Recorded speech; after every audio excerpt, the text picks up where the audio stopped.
Muslim ಸಮುದಾಯದ ಜನ ಭಾಳ ಅಪೇಕ್ಷೆ ಇಟ್ಕೊಂಡು ಈ ಬಾರಿ ನಮಗೆ ಅವಕಾಶ ಸಿಕ್ಕುತ್ತೆ ಅಂತ ನಮ್ಮ ಸಮುದಾಯದಲ್ಲಿ ಸ್ವಲ್ಪ ನೋವು ಇರ್ತಕ್ಕಂಥದ್ದು ನಿಜ. ಅಷ್ಟೇ ದಾವಣಗೆರೆ ಉಪಚುನಾವಣಾ ಫಲಿತಾಂಶ ಹೊರಬಿದ್ದಿರುವಂಥದ್ದು ಅದರಲ್ಲಿ ಕಾಂಗ್ರೆಸ್ ಪಕ್ಷದ ಅಭ್ಯರ್ಥಿ ಸಮರ್ಥ ಶಾಮನೂರ್ ಅವರು ಗೆಲುವನ್ನು ಕಂಡಿರುವಂಥದ್ದು. ಅಂದರೆ ಉಪಚುನಾವಣೆ ಸಂದರ್ಭದಲ್ಲಿ ಕಾಂಗ್ರೆಸ್ ಪಕ್ಷದ ಪರವಾಗಿ ಸಾಕಷ್ಟು ಗ್ರೌಂಡ್ ಲೆವೆಲಲ್ಲಿ ವರ್ಕ್ ಮಾಡಿರುವಂಥ ಶಾಸಕರಾದ ರಿಜ್ವಾನ್ ಅರ್ಷದ್ ಅವರು ನಮ್ಮ ಜೊತೆ ಇದ್ದಾರೆ. ಯಾವ ರೀತಿಯಾಗಿ ಚುನಾವಣಾ ಫಲಿತಾಂಶವನ್ನು ಅವ್ರು ನೋಡ್ತಾರೆ ಅನ್ನೋದನ್ನು ಅವ್ರ ಬಾಯಿಂದಲ್ಲಿ ಕೇಳೋ ಪ್ರಯತ್ನ ಮಾಡೋಣ. ಸರ್, ಮೊದಲನೇದಾಗಿ ಕಾಂಗ್ರೆಸ್ ಪಕ್ಷದ ಗೆಲುವು ನಿಮಗೆ ಅನಿಸುತ್ತೆ ಸರ್ ಅಲ್ಲಿ ದಾವಣಗೆರೆಯಲ್ಲಿ? ನಿಶ್ಚಿತವಾಗ್ಲೂ ನಾವು ಮುಂಚೆಯಿಂದಾನೇ ಹೇಳಿದ್ದೀವಿ, ನಾವು ಗೆಲ್ತೀವಿ. ಯಾವುದೇ ಸಂದರ್ಭದಲ್ಲೂ ಕೂಡ ಕಾಂಗ್ರೆಸ್ ಪಾರ್ಟಿ ಅಲ್ಲಿ ಗೆಲ್ಲುತ್ತೆ.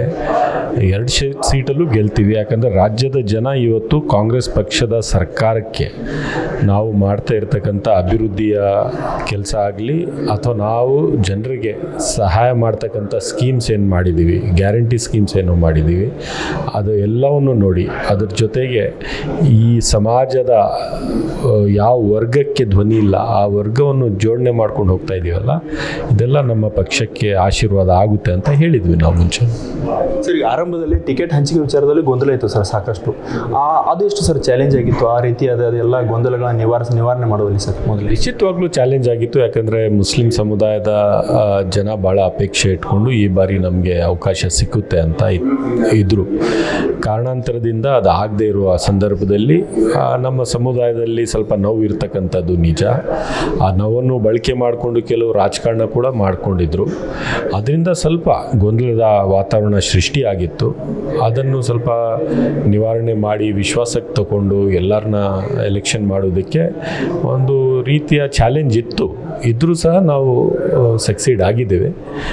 70% ನಮ್ಮ ಸಮುದಾಯದ ಜನ ಬೇರೆ ಸಮುದಾಯ ಜೊತೆಗೆ ಸೇರಿಕೊಂಡು ಕಾಂಗ್ರೆಸ್ ಪಕ್ಷವನ್ನು ಗೆಲ್ಲಿಸಿದ್ದಾರೆ. ಅದೇ ಸರ್, ಈಗ ಕಾಂಗ್ರೆಸ್ ಪಕ್ಷ ಗೆದ್ದಿದೆ, ಅದು ಆಯಿತು, ಓಕೆ. ಬಟ್ ಈಗ ಲೀಡ್ ವಿಚಾರಕ್ಕೆ ಸಂಬಂಧಪಟ್ಟಂತೆ ಸಾಕಷ್ಟು ಚರ್ಚೆಗಳಾಗ್ತಾ ಇದ್ದಾವೆ ಸರ್. ಇದ್ರ ಬಗ್ಗೆ ಹೇಳೋದಾದ್ರೆ ಸರ್, ಏನಾಗಿದೆ? ಲೀಡ್ ಯಾಕೆ ಕಡಿಮೆ ಬಂತು ಕಾಂಗ್ರೆಸ್ ಪಕ್ಷಕ್ಕೆ? ಇದು ಗೊತ್ತಿರ್ತಕ್ಕಂಥ ವಿಚಾರ ತಾನೇ. ಗೊಂದಲ ಸೃಷ್ಟಿ ಆದ ನಂತರ ಜನರಿಗೆ ಸ್ವಲ್ಪ ನೋವು ಇರುವ ಸಂದರ್ಭದಲ್ಲಿ ಆ ಥರ ಕೆಲವು ರಾಜಕಾರಣ ಮಾಡಿ ಮತ್ತು BJPಯ ಹುನ್ನಾರ ಏನಿತ್ತು, ನೇರವಾಗಿ ಕಾಂಗ್ರೆಸ್ ಪಕ್ಷಕ್ಕೆ ಅಲ್ಲಿ ಸೋಲಿಸೋದಕ್ಕೆ ಆಗೋದಿಲ್ಲ. ಸಣ್ಣ ಪಕ್ಷದಿಂದ ಅಥವಾ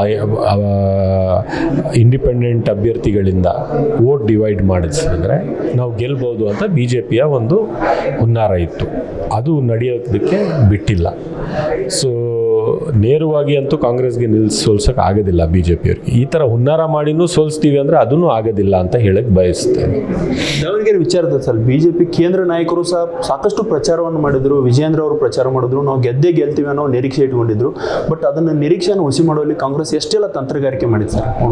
ತಂತ್ರಗಾರಿಕೆ ಏನಿಲ್ಲ, ಜನರ ಹತ್ರ ಹೋಗಿದ್ದೀವಿ, ಜನರಿಗೆ ವಿಶ್ವಾಸವನ್ನು ಮೂಡಿಸಿದ್ದೀವಿ. ಈ ಥರ ಆದರೆ ಈ ಥರ ಪರಿಣಾಮ ಆಗುತ್ತೆ ಅಂತ ಹೇಳಿದ್ದೀವಿ. ದಾವಣಗೆರೆ ಒಂದು ಅಲ್ಲಿ ಇರ್ತಕ್ಕಂಥ ಭ್ರಾತೃತ್ವ, ಅಲ್ಲಿರ್ತಕ್ಕಂಥ ಸಾಮರಸ್ಯವನ್ನು BJP ಅಧಿಕಾರಕ್ಕೆ ಬಂದರೆ ಹಾಳು ಮಾಡೋದಂತೂ ನಿಜ. ಇಡೀ ಸಮಾಜವನ್ನು ಹೊಡಿತಕ್ಕಂಥನೇ BJPಯ ಸಿದ್ಧಾಂತ. ಅದು ಆಗಕೂಡ್ದು ಅಂದರೆ ಯಾರು ಶಾಂತಿ ಪ್ರಿಯರಿದ್ದಾರೆ, ಯಾರು ಸಮಾಜದಲ್ಲಿ ಸಾಮರಸ್ಯವನ್ನು ಉಳಿಸ್ಕೊಂಡು ಭ್ರಾತೃತ್ವವನ್ನು ಉಳಿಸ್ಕೊಂಡು ಸಮಾಜವನ್ನು ಒಂದಾಗಿ ತೊಗೊಂಡು ಹೋಗ್ಬೇಕಂತ ಮನೋಭಾವ ಇರ್ತಕ್ಕಂಥ ಜನ ಎಲ್ಲರೂ ಓಟ್ ಹಾಕಿದ್ದಾರೆ. ಸರಿ, ಫೈನಲ್ ಏನು ಹೇಳ್ಬೇಕಂದ್ರೆ, ನೀವು ಒಬ್ಬ ಯುವ ಶಾಸಕರು, ಪ್ಲಸ್ ಈಗ ನೂತನವಾಗಿ ಸಮರ್ಥ ಅವರು ಕೂಡ ಯುವ ಶಾಸಕರು. ಸೊ ಯುವಕರು ರಾಜಕೀಯಕ್ಕೆ ಬರಬೇಕು ಅನ್ನೋದು ಎಷ್ಟು ಇದೆ ಸರ್ ಈಗಿನ ಸಂದರ್ಭ? ಇಲ್ಲ, ಯುವಕರು ರಾಜಕಾರಣಕ್ಕೆ ಬರದೇ ಇದ್ದರೆ ಮೆಜಾರಿಟಿ ಆಫ್ ದಿ ಜನಸಂಖ್ಯೆ ಇರ್ತಕ್ಕಂಥದ್ದು, ಬಹುಸಂಖ್ಯಾತ ಜನಸಂಖ್ಯೆನೇ ಯುವಕರದು. ಅವರ ಆಶೆಗಳಿಗೆ, ಆಕಾಂಕ್ಷೆಗಳಿಗೆ ಧ್ವನಿಯಲ್ಲಿರುತ್ತೆ. ಸೊ ಹೆಚ್ಚಿನ ಸಂಖ್ಯೆಯಲ್ಲಿ ಯುವಕರು ಮುಂದೆ ಬರಬೇಕಾಗುತ್ತೆ. ಸರಿ, ದಾವಣಗೆರೆ ಚುನಾವಣೆ ಗೆಲುವಿನ ಕ್ರೆಡಿಟ್ ಯಾರ್ಯಾರಿಗೆ ಸಲ್ಲಬೇಕು ಸರ್? ಅಲ್ಲಿ ಗ್ರೌಂಡ್ ಲೆವೆಲಲ್ಲಿ ನೀವು ವರ್ಕ್ ಮಾಡಿದ್ರಿ, ಸಲೀಂ ಅವರು ವರ್ಕ್ ಮಾಡಿದ್ದಾರೆ, ಪ್ಲಸ್ ಜಮೀರ್ ಸರ್ ಅವರು ಬಂದು ವರ್ಕ್ ಮಾಡಿರೋದು. ಸೊ ಯಾರಿಗೆ ಸಲ್ಲಬೇಕು ಸರ್ ಇದರಲ್ಲಿ? ಮುಖ್ಯವಾಗಿ ದಾವಣಗೆರೆಯ ಕ್ಷೇತ್ರದ ಮತದಾರರಿಗೆ.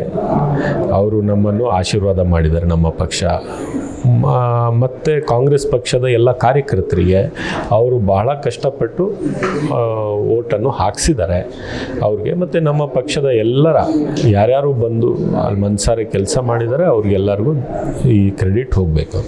ದಾವಣಗೆರೆ ಉಪಚುನಾವಣೆ ಮುಸ್ಲಿಂ ನಾಯಕರಲ್ಲಿ ಎಲ್ಲೋ ಒಂದು ಕಡೆ ಪರ್ಯಾಯ ನಾಯಕತ್ವಕ್ಕೆ ವೇದಿಕೆಯಾಗಿ ಪರಿಣಮಿಸುತ್ತಾ? ಹೆಂಗೆ ಸರ್, ಹೆಂಗೆ ಅನಿಸುತ್ತೆ ನಿಮಗೆ? ಅದಂತೂ ನನಗೆ ಗೊತ್ತಿಲ್ಲ, ಜನ ಹೇಗೆ ಬಿಂಬಿಸ್ತಾ ಇದ್ದಾರೋ ನೋಡ್ತಾ ಇದ್ದಾರೋ ಅಂತ ಗೊತ್ತಿಲ್ಲ. ಆದರೆ ಅವಕಾಶ ಸಿಕ್ಕಿದ್ರೆ ಭಾಳಷ್ಟು ಜನ ಮೇಲೆ ಬಂದು ರಿಸಲ್ಟ್ ಡೆಲಿವರ್ ಮಾಡ್ತಾರೆ ಅಂತ ಒಂದು ಸಂದರ್ಭ ಇದೆ ಅಂತ ಹೇಳ್ಬೋದು. ಓಕೆ. ಇವಿಷ್ಟು ಶಾಸಕರಾದ ರಿಜ್ವಾನ್ ಅರ್ಷದ್ ಅವರ ಮಾತುಗಳು. ಸೊ ದಾವಣಗೆರೆ ಗೆಲುವನ್ನು ನಾವೆಲ್ಲರೂ ಸಂಭ್ರಮಿಸ್ತೀವಿ, ನಮಗೆ ಸಂತೋಷ ಕೊಡ್ತಾ ಇದೆ. ದಾವಣಗೆರೆ ಗೆಲುವನ್ನು ನಾವು ನಿರೀಕ್ಷೆ ಪಟ್ಟಿದ್ದೀವಿ ಅನ್ನೋ ಮಾತುಗಳನ್ನು ರಿಜ್ವಾನ್ ಅರ್ಷದ್ ಅವರು ಹೇಳಿರುವಂಥದ್ದು. ವಿಡಿಯೋ ಜರ್ನಲಿಸ್ಟ್ ಮಂಜು ಜೊತೆ ಪ್ರಹ್ಲಾದ್, ಪ್ರತಿಧ್ವನಿ ನ್ಯೂಸ್, ಬೆಂಗಳೂರು. ಹೆಚ್ಚಿನ ವಿಡಿಯೋಗಳಿಗೆ ಪ್ರತಿಧ್ವನಿ ಯೂಟ್ಯೂಬ್ ಚಾನೆಲ್ ಸಬ್ಸ್ಕ್ರೈಬ್ ಮಾಡಿ, ಬೆಲ್ ಐಕಾನ್ ಕ್ಲಿಕ್ ಮಾಡಿ.